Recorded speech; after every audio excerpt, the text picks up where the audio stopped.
Senhor nosso Deus e Pai Celestial, nós te glorificamos, Senhor, te adoramos, te bendizemos pelo nosso reconhecimento do sangue de Jesus derramado para nos redimir, para nos fortificar, para nos dar a vitória irrevogável, porque pelo teu sangue, Senhor, não existe derrota, não existe, ó Deus, quem possa nos obstruir, porque já está escrito que a vitória é nossa pelo sangue de Jesus. Por isso, nesta manhã, nos dá a vitória da compreensão, a vitória do entendimento, a vitória da libertação dos conceitos errados ou atrasados. Nos dá a vitória pelo poder do sangue de Jesus nesta manhã. Vem sobre a nossa mente, ó Deus, e assim faz a nossa língua como pena de um destro escritor, e nos fazes obreiro aprovado, sem ter do que se envergonhar, manejando bem a palavra da verdade. Pois quando a palavra da verdade é bem manejada, ó Deus, somente o teu nome santo é glorificado. E nisto nós te pedimos nesta manhã, em nome de Jesus. Amém. Amém. Alguém trouxe alguma pergunta planejada, meditada, esquadrinhada? Temos lá perguntas, então nós vamos ouvir. Depois adentraremos alguns detalhes que eu preparei aqui. Bom, sabemos que Maria cria que Jesus era o Filho de Deus, porque foi ela que teve, né? Naquela passagem que ela pediu para que ele falou, acabou o vinho, ele falou, o que tenho eu contigo? Tem uma outra passagem que uma mulher fala, bem-aventurados são os seios que te amamentaram. Ele fala, antes bem-aventurado aqueles que creem na palavra de Deus, né? E tem aquela outra passagem da família de Jesus. Será que podemos dizer que mesmo sabendo que ela era a mãe do Senhor, ela não seguia ele, já que ele citou essas palavras? Não, ao contrário, ela seguia, né? Mas às vezes ela está como que meio que extrapolando alguns limites. E Jesus tem que manter a sua posição. Jesus era o filho de Maria? Sim, se fosse nos tempos de hoje, poderia fazer um DNA e certamente ia acusar Jesus, filho de Maria. Não ia acusar Jesus, filho de José, mas filho de Maria, sim, podia fazer um DNA. Então, a maneira como Jesus trata a Maria não é uma maneira desrespeitosa. Eu entendo que quando no episódio da festa do casamento, em que ela, sabendo quem é ele, porque só sabendo quem é Jesus, para chegar diante dele e dizer assim, acabou o vinho, o que ele podia fazer? Ela sabia que ele não tinha dinheiro para mandar buscar vinho em lugar nenhum. Ela sabia que ele não era nenhum rei com ordem para fazer surgir o vinho. Ela sabia disso, naturalmente. Agora, espiritualmente, ela sabia quem era aquele. Ela falou assim, ó, acabou o vinho. Ele olhou para ela e falou assim, mulher, o que eu tenho contigo? Ou seja, o que tu está me pedindo? Eu entendo dessa maneira. A maneira, mulher, que tenho eu contigo, não é uma forma, bom, nem tem por que se imaginar, desrespeitosa ali. Não houve nenhuma falta de respeito, nem nenhuma falta de consideração de Jesus para com Maria. Mas o que ela está pedindo é algo terrível. Tanto que ele diz, né, ainda não é chegada a minha hora. Que tenho eu contigo? Ainda não é chegada a minha hora.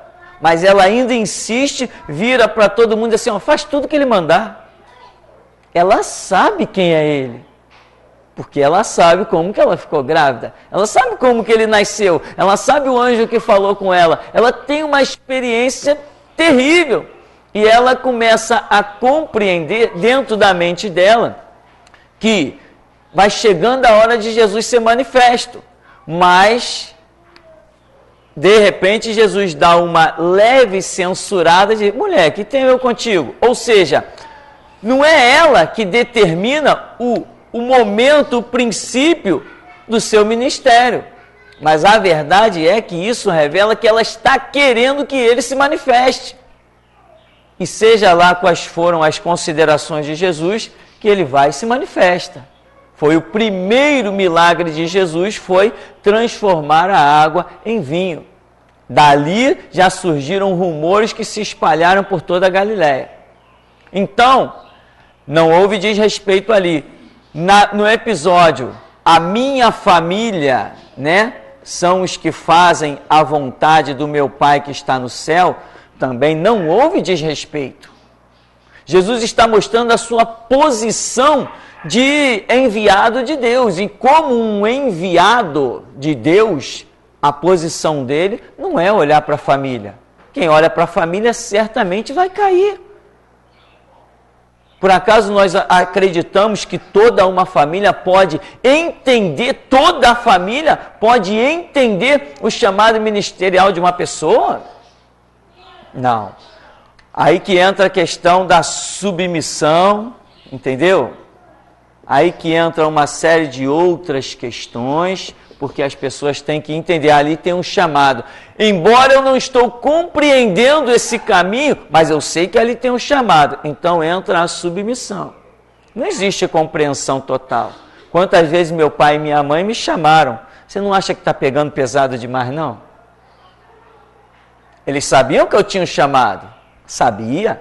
A minha mãe dizia assim, não, se tem alguém chamado para servir Jesus Cristo, esse alguém é meu filho. Porque ela me viu sair debaixo de temporal para ir para seminário, ela me viu pagar o preço, ela me viu pagar dificuldades. Ela dizia, se tem alguém chamado para servir Jesus Cristo, é meu filho. Mas quando entrou a voz da restauração, que eu comecei a arrebentar com tudo que vinha pela frente, ela me chamou e disse assim, você não está pegando pesado demais não? Então, ela entendeu o meu chamado? Sim, mas não todo. Quantas esposas já questionaram seus maridos? Eu vim de igrejas onde sempre eu vi esposas questionarem os pastores. Uma vez um pastor estava falando comigo sobre uma mensagem que ele pregou na quarta-feira, eu estive lá, e ele disse assim para mim, você lembra aquela expressão que eu usei na mensagem de quarta-feira? Assim, assim, assim, eu disse, lembro. Poxa, de noite cheguei em casa, minha esposa veio me dar bronca. Você não podia ter usado uma expressão menos grosseira? Então não entendeu o chamado dele. Sabia que ele tinha um chamado? Sabia que ele tinha um chamado, mas entendeu na sua totalidade? Não. Ninguém entende na totalidade o chamado de ninguém. Por quê? Porque cada cabeça é um universo diferente trabalhado por Deus. Cada um de nós tem a sua própria experiência. Outra coisa é quando a mulher diz para Jesus, bem-aventurados os peitos que te amamentaram. Ele diz assim, isso aí não é nada. Isso aí não é nada em comparação a quão bem-aventurado será aquele que ouvir a palavra de Deus e a praticar. Ou seja, quem ouve a palavra de Deus e a pratica está acima da própria Maria que o amamentou. Ou seja, a própria Maria, se não ouvisse a palavra de Deus e praticasse, o fato de ela amamentar Jesus não daria em nada, ela ia parar no inferno.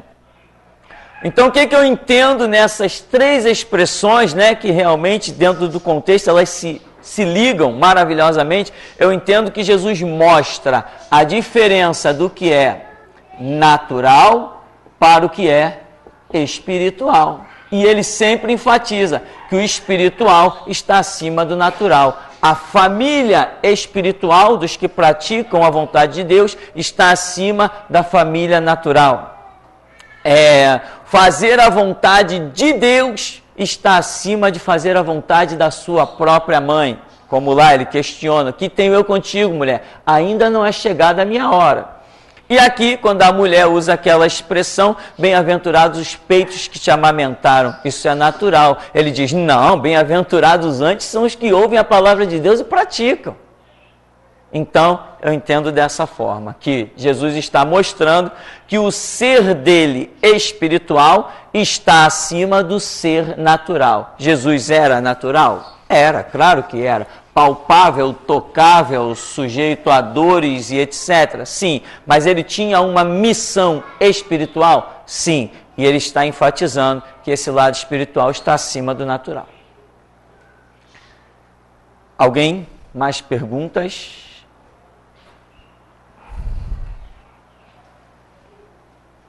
Pastor, por que a Bíblia fala esses 7 Espíritos de Deus?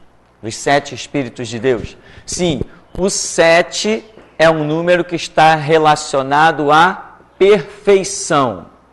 Ou seja, nós podemos ver, inclusive, quando Deus termina a sua obra, quando? No 7º dia. Aí diz que olhou para toda a sua obra e viu que tudo quanto tinha feito era bom, era muito bom. Então, ele terminou, ele concluiu a sua obra com perfeição. Por isso entrou aí o número 7. Outra coisa relacionada ao 7, se eu estou falando de perfeição de Deus, eu estou falando de onisciência. O que é onisciência? Aquele atributo divino, aquele atributo que somente o Pai, Filho e Espírito Santo possui, mas nenhum ser vivo possui este atributo de onisciência, que é a capacidade de saber o amanhã. Ele sabe o que vai repercutir a sua ação de hoje, ele sabe o que ela vai significar amanhã, como aquilo vai agir. Ele sabe o que vai acontecer daqui a 1000 anos, 10.000 anos, 1 bilhão de anos. Ele sabe tanto o para frente quanto o para trás, está tudo relacionado na mente de Deus. Isso se chama onisciência. Então, os 7 Espíritos de Deus nada mais significa a onisciência de Deus, a sua capacidade de saber tudo. Não é que sejam 7 Espíritos, não, mas é que seja a sua onisciência. Existem algumas coisas que, se nós tivermos ela, nós vivemos como que oniscientes. Por exemplo, sabedoria. Sabedoria é algo que está dentro de um contexto espiritual muito poderoso, porque veja bem, Salomão pediu o que a Deus? Eu quero sabedoria para dirigir o teu povo. A Bíblia diz que Deus se agradou tanto daquele negócio, tanto que deu a ele sabedoria e deu riqueza, como antes dele não houve, depois não haverá, aquela história toda com a sabedoria e com as riquezas. Então, com a sabedoria, Salomão resolveu as causas mais incríveis, por exemplo, daquela mulher. O filho é meu. Não, o filho é meu. Não, vamos resolver isso. Pega uma espada aí, soldado. Corta essa criança no meio e dá um pedaço para cada uma. Rapidinho apareceu o dono, né? Ele discerniu quem era logo o dono da criança. Então, sabedoria, né? Inteligência. Inteligência. O que é a inteligência? A sabedoria é você ter vários pontos de observação para o mesmo detalhe. É você observar esse ponto não só daqui, mas você atravessa, observa ele daqui. Você sobe, observa ele daqui. Você vem por baixo, você rodeia a situação de todos os detalhes, de todos os pontos. Isto é sabedoria. Inteligência é o seu ato de parar e pensar, refletir. É a sua capacidade de refletir a ponto de desenvolver a própria sabedoria. Sabedoria nós costumamos chamar de leque. Ou seja, é você ter uma visão ampla. E tem outras coisas, tanto que a Escritura diz lá em Isaías que sobre Cristo repousaria o espírito de sabedoria, de inteligência, de discernimento. Então, parece que vai citar ali umas 7 situações, justamente por quê? Porque 7 está relacionado à perfeição. Então, não é que sejam 7 Espíritos de Deus, mas existem alguns moveres muito específicos, muito no lado espiritual, que tornam as pessoas praticamente perfeitas. E um dos caminhos desses aí é a submissão, que fala que também sobre Cristo repousaria o espírito da submissão, por isso ele seria chamado de servo. Por que Jesus era servo? Porque era submisso. Senão não poderia ser chamado de servo. Então, o 7 está relacionado à perfeição, à onisciência. Quando a Bíblia diz os 7 Espíritos de Deus, está se referindo a onisciência de Deus, ao saber de Deus todas as coisas. E não são 7 espíritos. Ainda mais essa expressão está em Apocalipse, né? Não são 7 espíritos. Este 7 é simbólico, né? Está dentro da numerologia e significa perfeição, onisciências. Então, sempre que você vê aparecer na Bíblia 7 espíritos, não são 7 espíritos. Desde Gênesis a Apocalipse, Deus nunca definiu nada a respeito de mais de um espírito. Nada disso. Ele usa 7 espíritos, assim como ele usa a expressão 10 cabeças, 7 cabeças e 10 chifres, para mostrar uma situação. Não existe ali 7 cabeças, não existe ali 10 chifres, isso é simbologia. Também 7 espíritos de Deus significa a onisciência de Deus. Lembra de um livro lá de Apocalipse que ele era cheio de olhos por dentro e por fora? Ora, um livro cheio de olhos por dentro e por fora não tem o mínimo sentido. Não tem o mínimo sentido. Isso está ligado a uma simbologia. E o 7 significa a onisciência de Deus, a capacidade de saber todas as coisas. Mas, sim. Quando Jesus fala que iria para o Pai e não deixaria os apóstolos órfãos e enviaria o Espírito Santo, o Espírito Santo, nesse caso, ele já não estava na terra, Jesus ia enviar ele já não estava, quando ele fala que vai para o Pai e enviaria, para eles ficarem em Jerusalém, seriam revestidos de poder? Sim, o que acontece? Existem algumas visões sobre isso e algumas pessoas atingem alguns pontos extremos. O Espírito Santo não estava na terra. Quem está dizendo é a pessoa, né? Quem está dizendo é a pessoa. Pois se está escrito que sobre Cristo repousaria o espírito da inteligência, da sabedoria, do discernimento, da submissão. Ora, essas são qualificações que só o Espírito Santo traz sobre a vida da pessoa. A Bíblia diz, a profecia diz, de Isaías 61, o Espírito do Senhor Deus está sobre mim. Ele me ungiu para quê? Para o meu ministério, para pregar boas novas aos mansos, restaurar os cativos, os oprimidos, curar, enfim, libertar, anunciar a Sião as boas novas. Então, o Espírito do Senhor Deus está sobre mim. Esse Espírito do Senhor Deus é a referência ao Espírito Santo. Então, no ministério terreno de Jesus, quem está acompanhando Jesus? O Espírito Santo. Isso é claro. É óbvio. Então, dizer que o Espírito Santo não estava na terra é perigoso. Quer dizer, se a coisa ferisse a doutrina, seria perigoso, mas não é algo que influencia nem na salvação, nem em outras doutrinas. Porém, pode se constituir um erro. Agora, outro detalhe é, quando Jesus diz, vou para o Pai e vou enviar, né? Eu vou enviar o Espírito Santo. Aí nós podemos entender de uma outra maneira. O que Jesus está realizando aqui na terra? Uma missão. Ele está trabalhando. Jesus está tentando convencer as pessoas do pecado, da justiça e do juízo? Sim ou não? Está. Ele está. Ele não veio pregar para isso? Eu vim buscar e salvar o que se havia perdido? Jesus está numa missão aqui na terra. Está tentando convencer as pessoas do pecado, da justiça e do juízo. Ele está dizendo, eu vou para o Pai, a parte da minha missão terminou, mas eu vou enviar o Espírito Santo. E quando o Espírito da verdade vier, vos guiará em toda a verdade, ele vos fará conhecer sobre o pecado, a justiça e do juízo. Então Jesus está dizendo, eu vou para o Pai, vou enviar o Espírito Santo com a missão que no momento está sendo minha. Ou seja, virá uma nova dispensação, um novo mover, e agora esse mover eu estou entregando ao Espírito Santo.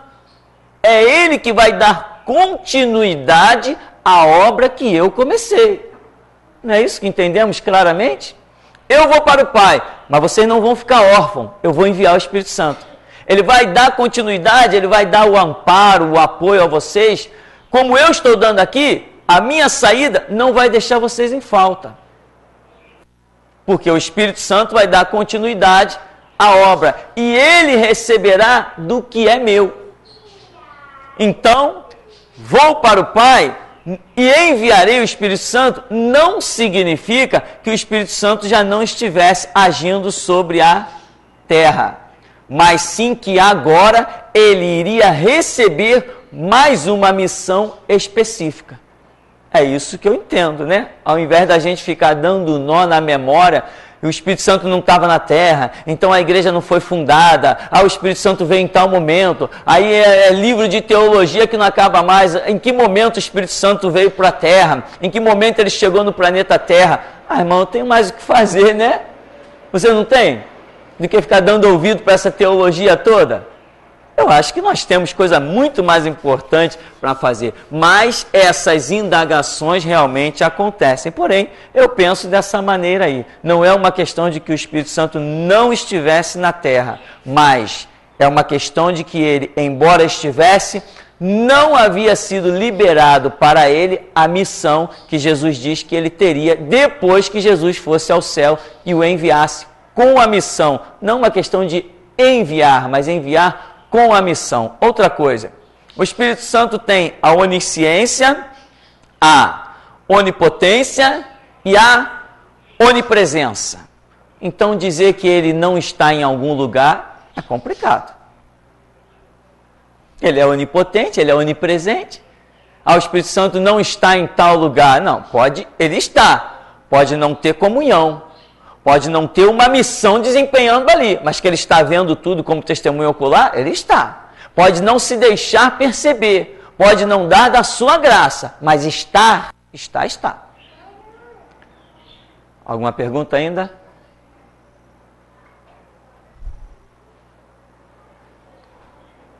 Irmão, por favor, quando a Bíblia diz que o sangue de Abel fala, que o sangue representa a vida, né?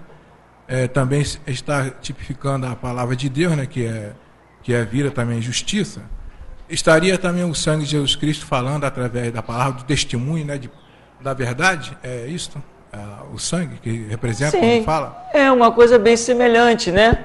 Porque Abel realizou ali obras e agradou a Deus.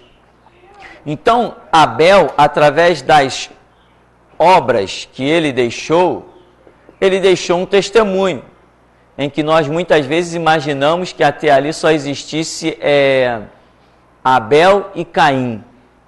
Muitas vezes imaginamos isso, mas isso pode estar muito fora da realidade. Muito fora da realidade. É possível que quando a Bíblia, na verdade é o que eu creio, quando a Bíblia está narrando a história de Abel e Caim, ali, meu irmão, já tinha muita gente habitando sobre a terra. Muita gente. Quando a Bíblia vem narrar a história, a Bíblia não está narrando a história simplesmente, ela está narrando uma história de pecado. Então, vamos dizer que já existisse muita gente ali, naquele meio onde Abel e Caim habitavam. Mas a Bíblia não se preocupa em contar que estavam todos felizes no paraíso e casavam-se, etc, etc. A Bíblia não entra nesse detalhe. Mas quando o pecado começa a ser mostrado e esse primeiro homicídio acontece, aí Deus inspira homens para escrever praticamente a partir desse episódio, para mostrar o pecado da humanidade e a necessidade que essa humanidade teria de um remidor, de um salvador. Então, Abel, através das suas obras, ele deixa um testemunho. Esse testemunho é que eu entendo como sangue de Abel, que clama desde a terra. São as obras que ele realizou. E por realizar as obras, onde Deus dá testemunho que as obras e as ofertas de Abel o agradavam, então nós podemos imaginar que Abel foi martirizado por agradar a Deus. É o que eu entendo. Aí vem Jesus Cristo, o nosso Senhor, e derrama também o seu sangue. E nós entendemos claramente que Jesus Cristo foi martirizado por agradar a Deus, a semelhança de Abel. E tantos outros que agradaram a Deus pagaram com o derramamento do seu sangue. São o que nós chamamos de mártires de Deus, tanto no Antigo Testamento quanto no Novo Testamento. A história dos martírios começou aonde? Pelo que entendemos, com Abel. Por que que Caim matou Abel? Por que Abel foi morto? Exatamente porque Caim se sentiu invejado de Deus dar testemunho das boas obras de Abel. A oferta de Abel foi agradável a Deus. Quando a oferta de alguém é agradável a Deus, significa que a vida deste alguém também é agradável a Deus. Porque se a sua vida não é agradável, a sua oferta não presta. Então, Abel é essa pequenina história de Abel é o referencial que vai ocupar toda a história, até a consumação dos séculos, de que aqueles que agradam a Deus, não só com a sua oferta, mas com a sua vida, correm o risco maravilhoso do martírio. Né? Aí Paulo diz, o viver é Cristo e morrer é lucro. Amém? Mais alguém?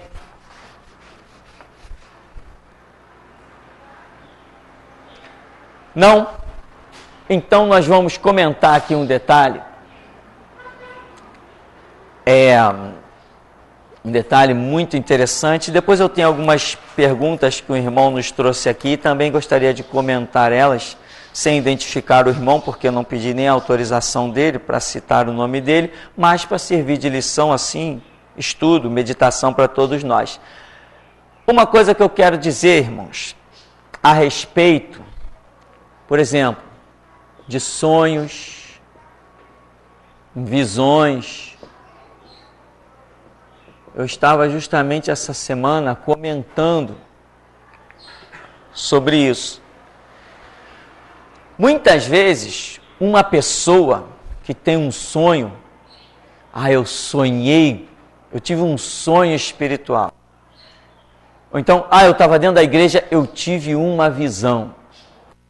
Normalmente, um erro absurdo que aconteceu dentro das igrejas evangélicas é achar que uma pessoa, porque teve um sonho ou uma visão, que essa pessoa é espiritual,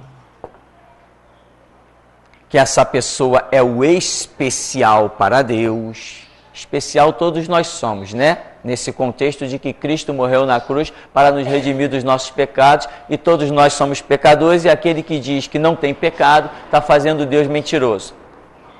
Então, é o espiritual, é o especial. Eu tive uma visão. E eu vi o teto da igreja abrir, sei lá o que viu. Só não vê cair, irmão, porque aí senão a gente tem que correr, né? Eu vi 10 anjos.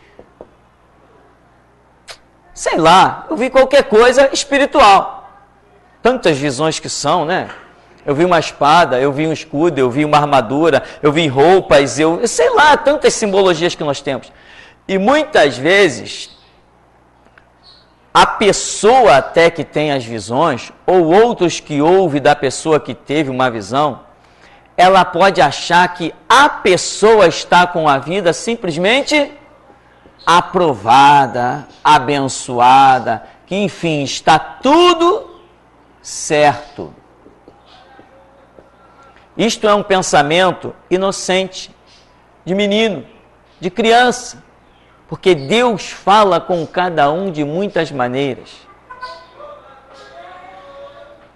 Um anjo se manifestou para Balaão.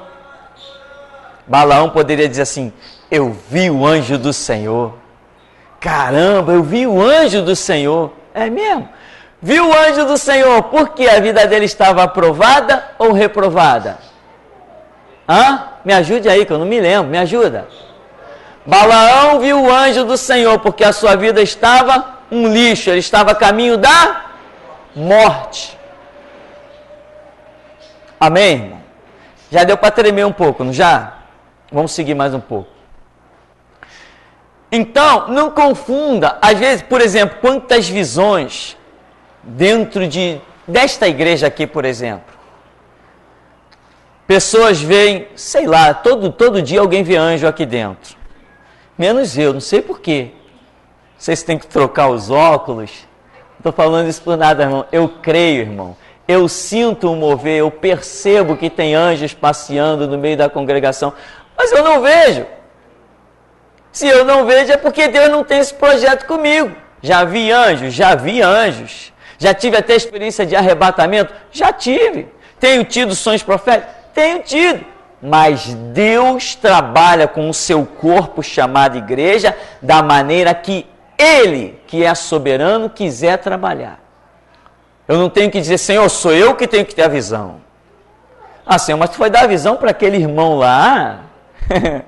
Aí ele vai me dizer assim, aquele irmão lá, foi por ele que eu derramei o meu sangue. Aí como é que eu fico? Então, meu irmão, é bom saber ficar no meu lugar. O que ele me mandou fazer? Orar, pregar e etc, etc. Eu tenho que fazer isso. Se eu ver, vi. Se eu não ver, não vi. Mas Jesus Cristo é o Senhor, eu estou seguindo o meu caminho. Ninguém vai ser salvo por ver anjo, vai ser salvo por seguir a palavra. Então, às vezes, anjos, arcanjos, sei lá o que mais se vê, fogo caindo do céu, chuva de prata, já teve tanta visão aqui dentro desse lugar, visões inclusive que confirmam muitas coisas, e às vezes Deus está dizendo para a pessoa, está vendo? Eu estou aqui.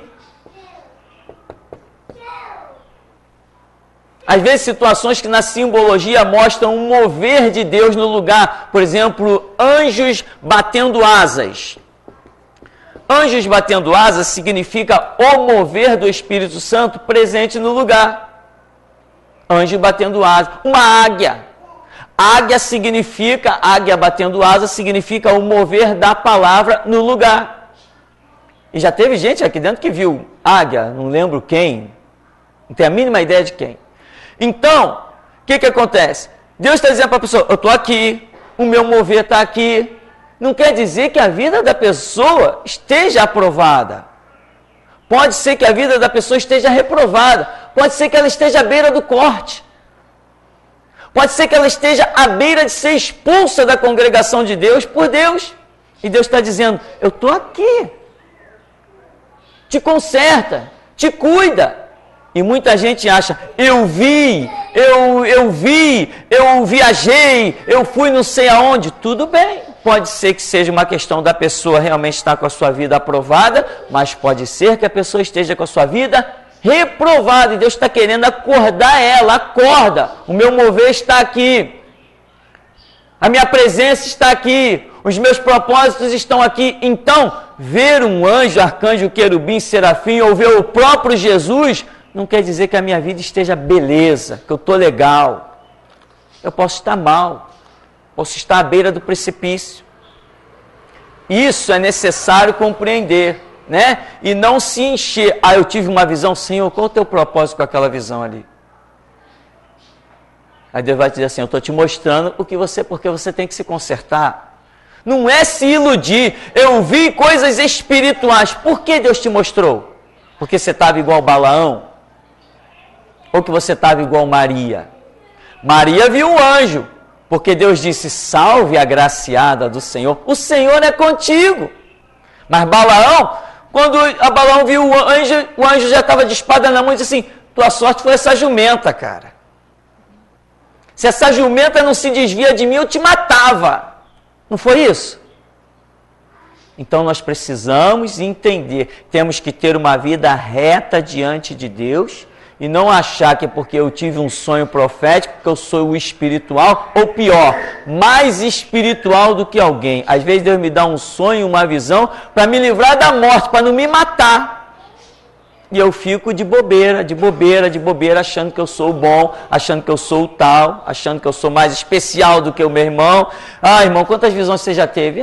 Nenhuma aí, estou na tua frente, já tive 2. Coisa de criança, né? Às vezes teve 2 para acordar, cuidado que pode não ter a terceira. As coisas espirituais são assim. São complexas, são complicadas e é necessário andar com Deus todo dia. Amém, meu irmão? Despindo-nos de nós mesmos e vestindo sobre nós a graça do poder do sangue de Jesus Cristo. Por exemplo, outras coisas que Deus mostra às vezes, eu vou anotar até algumas coisas aqui, ó, os seus planos, os seus propósitos, a sua misericórdia. Muitas vezes Deus está mostrando alguma coisa para alguém, não é porque esse alguém está com a vida aprovada, não, é porque Deus está tendo misericórdia, né?